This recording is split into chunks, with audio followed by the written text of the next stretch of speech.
Salut, c'est Trado, content de vous retrouver pour la mise à jour de l'indice parisien. Aujourd'hui, une belle progression de 2,12% qui cache quand même une cruelle réalité. Dans cette vidéo, comme d'habitude, l'analyse technique du CAC 40, les perspectives de court terme, notamment pour demain, mercredi. On fera un zoom également sur le fameux rebond du chat mort et ce à quoi on peut s'attendre après le rebond massif qu'il y a eu depuis 3 semaines. Je vous retrouve juste après ça.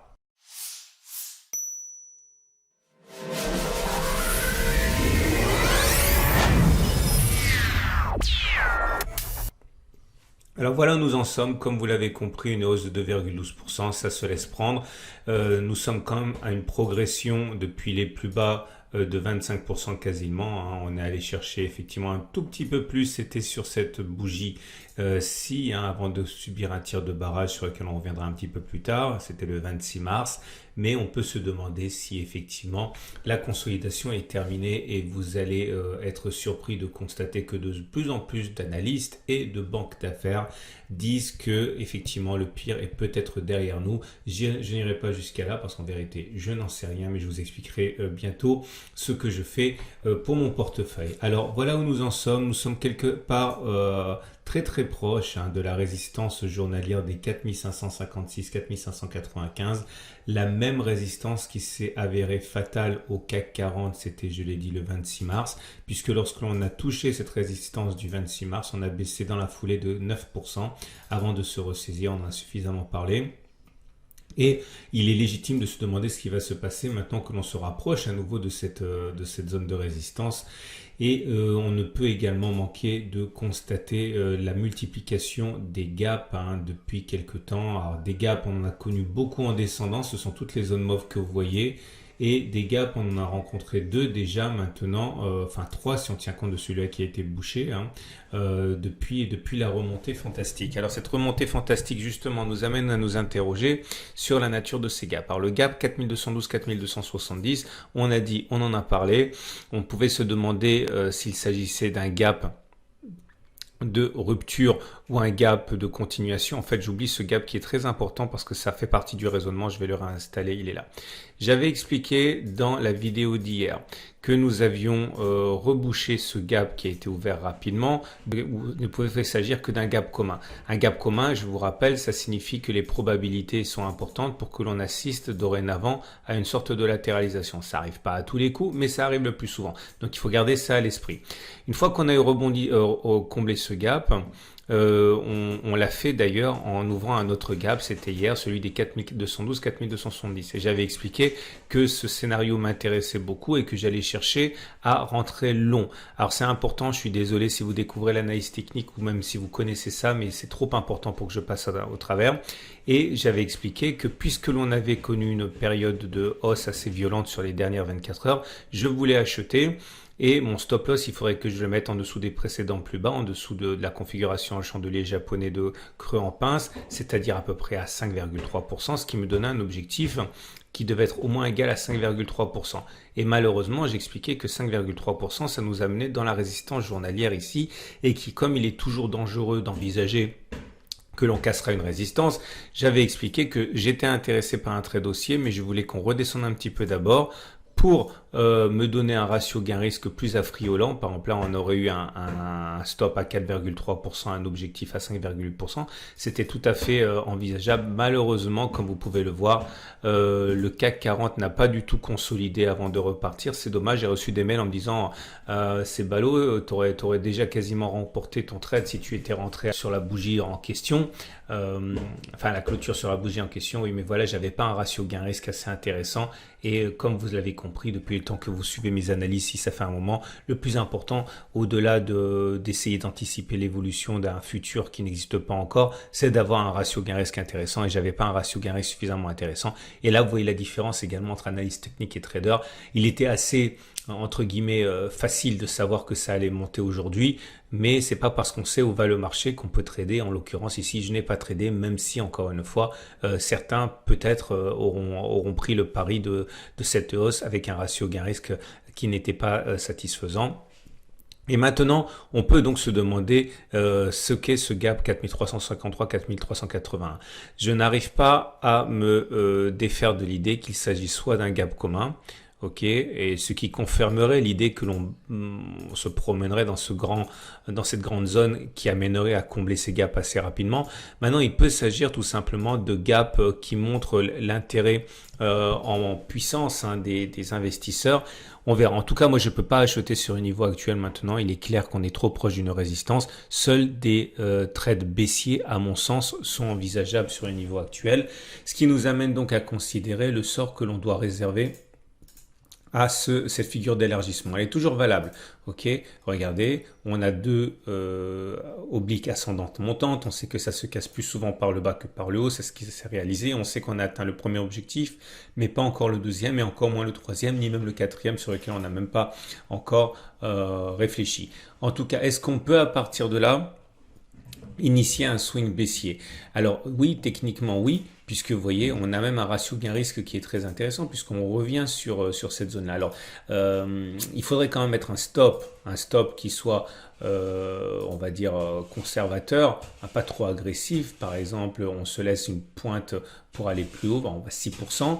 5,6-6%, et avec un objectif qui sera un retour sur le précédent plus bas ici, ou même sur l'objectif numéro 2, on a un ratio gain-risque de plus de 1 pour 2, c'est tout à fait intéressant et complètement justifié en termes de ratio gain-risque. Maintenant, si l'objectif c'est plutôt d'envisager comme moi la formation d'un trading range, là aussi, on peut, alors j'insiste, je le dis à chaque fois parce qu'à chaque fois je reçois des mails tous les jours me disant mais comment tu arrives à trader à la baisse alors qu'on peut pas le faire en France. En fait, on peut trader à la baisse en France, ça dépend vraiment des produits et des émetteurs, mais regardez, voilà, si on met un stop pareil à 6% et qu'on vise un retour sur le bas du trading range en devenir à 6,6%, c'est un ratio gain-risque qui tient la route. On peut également envisager de faire ça. Je le répète, les ambitions haussières, je les avais hier, je les ai plus maintenant. Ce qui ne veut pas dire que ça va pas monter, ça veut simplement dire que j'ai pas le ratio gain-risque qui m'intéresse. D'ailleurs, petit aparté, j'ai reçu beaucoup de mails me disant arrête de t'excuser tout le temps parce que c'est trop long, c'est pas trop long. Ah, d'accord, merci d'abord pour votre patience et ensuite le message est passé. Nous avons également, et tout naturellement, la possibilité d'avoir les indicateurs techniques qui est là, regardez. Je vais mettre la moyenne mobile à 50 jours parce que si la Bollinger Super casse, c'est le prochain objectif. Il s'est passé quelque chose d'intéressant, vous le savez. On a réussi à se hisser au niveau de la M7 au-dessus de la M20. C'était sur la belle séance du 6 avril. Et effectivement, dans sa lancée, le CAC 40 a réussi à retourner la M7. C'est très, très, très, très bien. C'est pas aussi bien que si on avait la M20 qui montait, mais c'est déjà pas mal. Là, en l'occurrence, ça veut dire que la tendance de très court terme est haussière, mais que la tendance de fond est encore baissière. Regardez moyenne mobile. Prochain objectif, la Bollinger supérieure ici à 4658, qui pourrait effectivement poser problème. Ça se trade aussi, Alors, j'en reparle rapidement, mais voilà, on peut shorter ça. Enfin, pour ceux qui peuvent le faire, mais j'en parlerai davantage demain à mon avis, puisque c'est demain que la situation deviendra un peu plus propice à ce trade. Remarquez également que au niveau des indicateurs techniques, on est vraiment dans une situation bizarre, en ce sens que vous voyez, il y a des éléments, les indicateurs techniques lents sont toujours haussiers, le RSI au-dessus de 50, le momentum est positif, le MACD est au-dessus de 0. Voilà, et les indicateurs techniques rapides sont en train de retourner leur veste. Le CCI était déjà haussier, il le reste. Par contre, le stock vient de repasser au-dessus de son signal. Et le MACD 0 pourchasse le sien. Bon, tout ça pour dire que c'est pas mal, mais cette cacophonie est souvent l'apanage des trading range aussi. Donc, soit ça veut dire qu'on est reparti pour un nouveau cycle haussier, soit ça veut dire, et plus souvent ça veut dire qu'on est parti pour un trading range. Ça ne veut pas dire que ça va se passer comme ça cette fois, mais c'est ce qui se passe généralement. Notez également, depuis 3 jours, la montée des volumes qui reste quand même très très très en deçà des volumes qui se sont produits lorsque la baisse a eu lieu. Depuis qu'on monte en fait, les volumes baissent. Ça c'était les volumes pendant la baisse, et ça c'est les volumes pendant la hausse. Donc le rebond technique s'accompagne de volume déclinant et là depuis 3 jours ça remonte. Alors justement ça nous amène à quelque chose qui est important, c'est le FOMO, le Fear of Missing Out. En anglais ça veut dire la peur de manquer. Et ça caractérise la plupart des traders nouveaux qui ont peur de ne pas participer à la curée, qui ont peur de ne pas gagner de l'argent en même temps que le marché monte et ils vont se précipiter au plus mauvais moment en fait, hein, pour être sûr de participer à la fête, au banquet. Et attention, parce que maintenant, vous l'avez remarqué, c'est pas alors qu'on est à quelques encablures d'une résistance que l'on achète. Attention néanmoins, si jamais on pousse les baissiers dans le retranchement, il y a plein de stops ici. Plein de stops de baissiers et également plein de signaux d'achat pour des haussiers. Ça risque d'acheter violemment et de provoquer justement une accélération de la hausse, hein. Également les stop loss de ceux qui traitent le trading range et la figure d'élargissement risquent de sauter si on va par ici suffisamment haut. Et c'est sûr que les haussiers auront et les traders auront à cœur de faire sauter ces stop loss pour accélérer la hausse. C'est tout à fait envisageable, hein. Regardez pour terminer l'Ichimoku et après on va revenir au backtest qui m'intéresse. Et si on regarde l'Ichimoku, on constate plusieurs choses. La première des choses, c'est de constater qu'évidemment la tendance, elle est toujours baissière puisque nous sommes en dessous du nuage, en dessous de la Kijun. Par contre, la tendance de très court terme est haussière, ça se voit à la Tenkan. Et regardez, on va arriver très proche de la Kijun. Si jamais là, vous avez un repère de baissier. Okay, il y a un cluster de résistance, alors la Bollinger supérieure, la Kijun, la résistance journalière. Donc, c'est une arme à double tranchant pour les baissiers. Un, ils vont avoir beaucoup d'aide pour shorter sur ce niveau. 2, si jamais ça ne tient pas, ça va être la débandade du côté des vendeurs qui vont être obligés de se racheter face à l'arrivée des haussiers qui surveillent de très près cette zone qui doit normalement être défendue par les vendeurs. Alors, du coup, ça nous amène à donc surveiller cette Kijun. On va maintenant regarder ce qui s'est passé les précédentes fois qu'on a eu un décrochage important de plus de 20%. Alors ça appartient un petit peu backtest. Ce que je dis maintenant n'est pas suffisant pour trader. Encore une fois, le backtest ici, c'est juste destiné à vous montrer comment on réfléchit quand on est un analyste technique et pas à vous donner des conseils. Mais c'est comme ça que vous devez vous y prendre en faisant encore plus d'efforts de recherche si vous voulez devenir un analyste technique potable. Alors, regardons ce qu'il en est de ce fameux rebond du chat mort. Je vous rappelle que tout le monde attend, y compris moi, quelque chose de cette nature. Une méga baisse, un retracement et une autre méga baisse, en particulier au regard de la gravité de la situation économique. Et tout le monde, il y a encore 2-3 semaines, attendait ce scénario, y compris moi. Maintenant, de plus en plus d'analystes se disent peut-être que finalement la courbe est aplatie et qu'il n'y aura pas d'aggravation de la situation qui a déjà été pricée comme on dit et qu'on va avoir une hausse. Alors c'est toujours important de regarder ce qui s'est passé préalablement.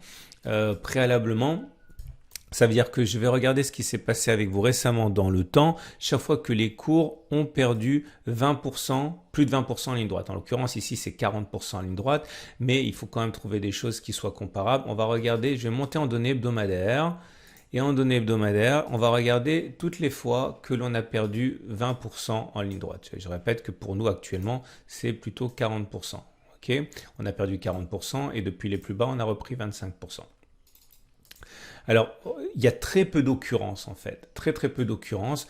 On va regarder ce qui s'est passé sur le CAC 40 pour commencer. J'ai trouvé que 2 situations comparables où on est descendu de plus de 20% en ligne droite sans consolidation. Là, on a baissé de 20% et là, on a baissé de 34%. C'était respectivement en 1997 et en 1998. Malheureusement, je ne trouve pas d'autres exemples. Il y a d'autres fois où on a baissé beaucoup plus, mais ça ne rentre pas dans le champ de mon backtest, puisque là, la première baisse avait été seulement de 16%. Okay. Alors on a effectivement eu plusieurs vagues de baisse avec des rebonds de chat mort, mais ça ne correspond pas à mon backtest initial puisque c'est des baisses qui étaient inférieures à 20%.